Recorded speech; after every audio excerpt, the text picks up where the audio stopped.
Hey there, how you doing? Charlie Winters here with horse racing and football tips for Monday, Easter Monday, the 1st of April. So let's get into it. I've used the three £2.50 free bets and placed three separate bets. So let me talk you through the first bet. I've slightly mixed it up than normal. And for those of you that want the football bets, they will be in the description and the comments, probably much 5 minutes after this video's made. So let me get into it. So it's basically it's a free bet, ticked each way, placed with a £2.50, and it comes to £2.38. So basically it's a 17 pence each way painting. And what I've gone for three of Richard Hannon's. Richard Hannon's stable is absolutely flying. However,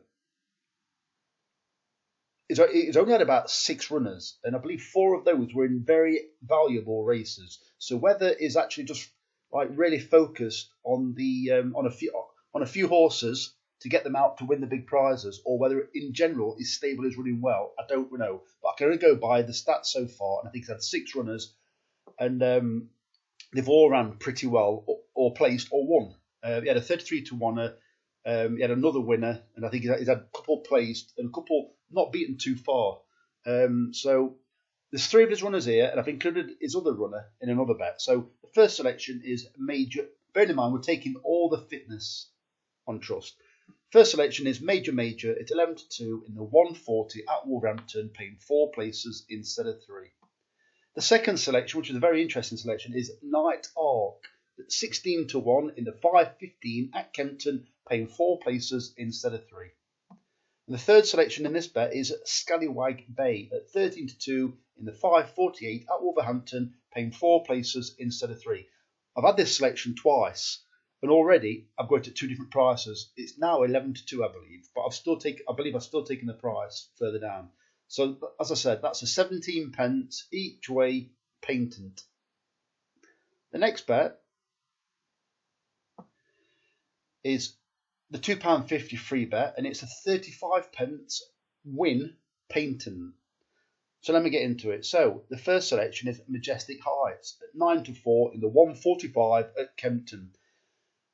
The Hannon stable used to be untouchable with its 2-year-olds. I'm going back a few years. I'm even going back when his dad used to train. They used to be absolutely prolific, similar to like Jack Berry. It was Jack Berry, and then it was Richard Hannon, or Richard Hannon Senior, or Richard Hannon at the time, that really went head to head. And then Jack Berry got older, retired, then and then Alan Berry came on the scene. But we'll forget about Alan Berry. So then Richard Hannon has gradually, this had decent 2-year-olds, but he seems to have gone quiet. Well, I like the look of this horse. Its sire is I think it's Coolstill. It was a decent 2-year-old trained by the Hannons, so I'm probably expecting them to know a lot about this horse, know about any quirks it might have or any characteristics, and I'm thinking that this horse could be quite nice. It's one of the early 2-year-olds, so a Hannon 2-year-old is always one to keep an eye on. And don't get me wrong, I don't think any of them are running this race, and there's some, for a relatively small race, there's some tasty purchase amounts. I know the Eve Johnson Arted, I think they bought theirs for either 60,000, I think it was. Then you've got Jonathan Portman, who I like a lot, but I'm not particularly worried about his 2-year-olds, to be fair. I think Hannon has got a much more conveyor belt machine kind of thing, if you know what I mean. I've been looking at quite a lot of races. I'm not sure if Alice Haynes got one in this one, but if she has, she's also one to keep an eye on. I think Richard Hughes has got one as well. So yeah, but I do like the look of Majestic Heights. The second selection is Rebel Angel at 9 to 2 in the 157 at Fakenham, paying 3 places instead of 2, but this is win only. So this horse, it's a typical, let's call it dark horse, where you actually wonder whether it's got 4 legs. It's an absolutely nothing. All of a sudden, wind operation, I think it's got cheek pieces, tongue strap. And I tell you what I do like. I like the angle of Connor Farrell riding it, because I've got a funny feeling they might ride this horse fast asleep at the back. And I think Connor Farrell is very good at that by switching horses off at the back. But the ones I've backed recently, I'm talking the last couple of years, it tends to rock them to sleep at the back, and they stay asleep until it's game over. Like giving them too much to do. But I do like the look of this. I like the jockey booking, and I think the Skeleton Horse. I was originally going to pick the Skeleton Horse, but it's not finishing its races. And I think there's one or two like that. So I do think this is the best of a bad bunch. I don't like being derogatory towards anything, but Rebel Angel, I think they've actually thrown the absolute kitchen sink at it now, and I think it's got a chance. And the third selection is Lion's Pride at 9-4 in the 255 at Kempton, the Magnolia Stakes. Gosden's got 2 in this, and you'll see in a minute how I think the race. Well, I'll tell you now. The favourite, I think it's beatable on its return. I was looking at what it did last season, and it was running some huge races. Well, I don't think that horse will be fully wound up. Maybe it doesn't have to be on its racecourse reappearance, but you see some of the prize money that it's won. I think this is a 28 or 30 grand race, which is like you still wouldn't ignore it. But it's running a couple of races where it's £330,000 to the winner, and I'm thinking this race isn't a priority. I think this race for the favourite in this race is basically to see where they are with it. Haggis, I don't think is particularly like fine-tuning his horses at the beginning of the season. I think they gradually run to form, ready for like your All Ascots or whatever when the sun starts shining. Similar to like the Easter Biz. When the sun starts shining, the horses start running well. But I think Lion's Pride is the obvious one, or the obvious alternative to the favourite. Right, so I've gone for an each-way bet. So I've gone for, once again, I've used a £2.50 free bet, and I've clicked the each way section, chose 4 horses, and it works out to 8p each way, lucky 15. The first selection is into 255 again, and it's Forest of Dean at 16-1. How many times have you seen frontrunners or pacemakers put in the race and actually running a cracking race?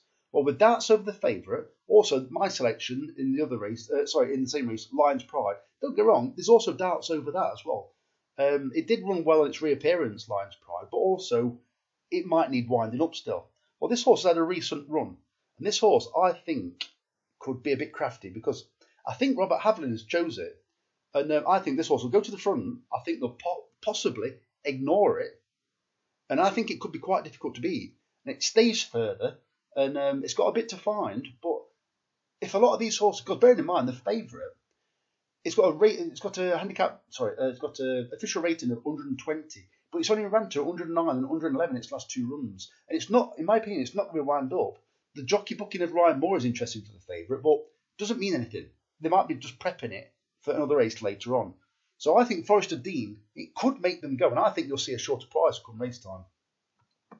The next selection is Seline Man at 7-1 in the 3 o'clock at Plumpton, paying 4 places instead of 3. This horse is interesting because it stepped up on trip and it wants a distance because its sire is Milan, who trains stayers. It's now with Henrietta Knight. It's got a first-time tongue strap. It ran a decent race at Fakenham last time, quite a while ago, but last time it ran, and it wouldn't have been convenienced by that. So I don't think it would have particularly liked Fakenham too much. Don't go wrong. Plumpton's a tight trail. Don't go wrong. It's undulating. It's hard work, but I think Seline Man will appreciate this step up in trip. It's got a first-time tongue strap, and I don't know why, but it's had 2 different trainers and not even ran before Henrietta Knight took it. In Ireland, it did nothing, but it was roughly over 2 mile or being held up towards the back. If this horse wants a big trip, you don't want to be held up in 2 mile races or 2 mile 3. Is it going to be fully wound up today? I don't know. Already it's gone from 11-2 to 7. It doesn't mean it can't win. It doesn't mean it can't place, but I do think it's interesting. And I find it interesting the fact that first time it's run for her, it runs in a first-time tongue strap. Interesting. Third selection is Good Time Johnny at 10-1 in the 5 o'clock at Fairy House, paying 6 places instead of 4. This horse they're very good at getting this horse ready for big prize money. It won at the Cheltenham Festival. It was held up towards the bike, had a lot to do, and won readily. This horse seems to really run well when it steps up in distance, but Don't get me wrong, it's had some dodgy racers over chasers, but how many horses are sent chasing, that are being aimed at a chase race, but are sent chasing in the prep up to that, don't run very well. Then all of a sudden, big prize money, and they run much better. I've gone for this horse because I do think it's interesting. I haven't got a clue about Irish form. I don't particularly pay any interest too much in it. But I like the angle. It's a very odd angle. I like the angle of AJ Martin. AJ Martin is due to get banned on the May the 15th. He would like nothing more to win a prize of €270,000 and stick two fingers up to the Irish Racing Board. I'm sure of it. So he may be the person that's smiling at the end of the day.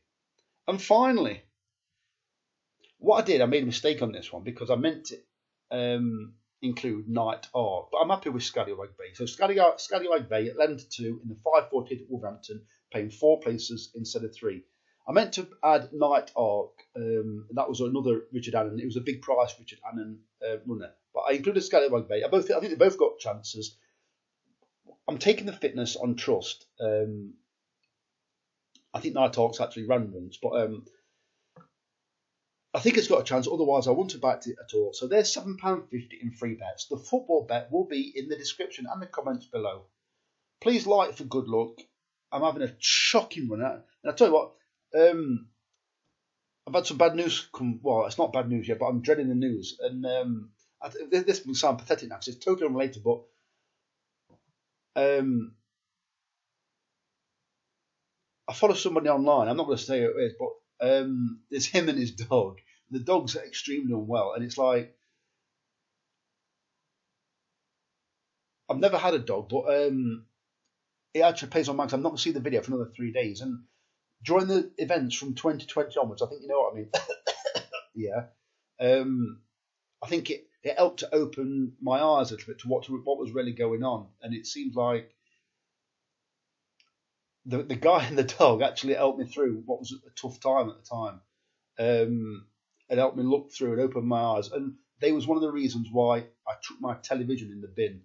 And now I've never felt so good. And unfortunately, I just hope this chapter doesn't come to end with a dog that's not very well, that's dragged you through a tough time. And a bottom lip's wobbling. So the very best of luck. Charlie Winters, over and out. Cheers, mate.